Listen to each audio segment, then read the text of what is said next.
Hər vaxtınız xeyir olsun. Bu dəfə birlikdə zoğal mürəbbəsi hazırlayırıq. Bunun üçün 4 kiloqram zoğalım var idi və zoğallarımı yaxşı-yaxşı yudum.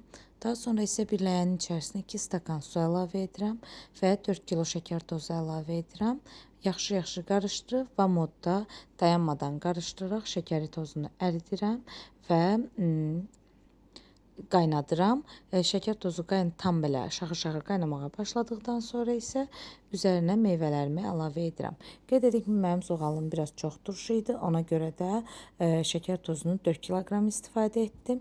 Əgər meyvəniz şirin olarsa, soklu, dənli meyvə olarsa 3 kilo, 3 kiloqram yarımda şəkər tozu istifadə edə bilərsiniz.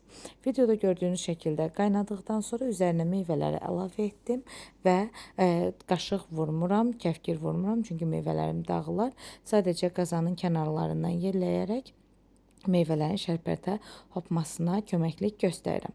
Meyvələr şərbətə hopduqdan sonra 3-4 dəqiqə qaynadıram və altını tam şəkildə söndürüb soyuması üçün saxlayıram. Meyvələrim tam soyuduqdan sonra isə gürodda təkrar altını yandırıram və bişənə qədər təxminən 20-25 dəqiqə qaynadıram.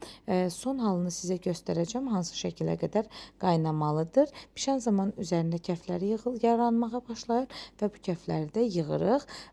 Sonda isə qalan kəflər də olarsa, onları da salfetka köməkliyi ilə göstərə bilərsiniz.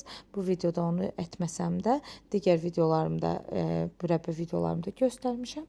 İstəsəniz oradan da baxa bilərsiniz. Videoda gördüyünüz şəkildə qaynanmış halıdır. Üzərində deşiklər yaranır. Bu hala gəldikdən sonra isə altını söndürürük, soyuduruq. Soyuduqdan sonra isə bankalarımıza doldururuq.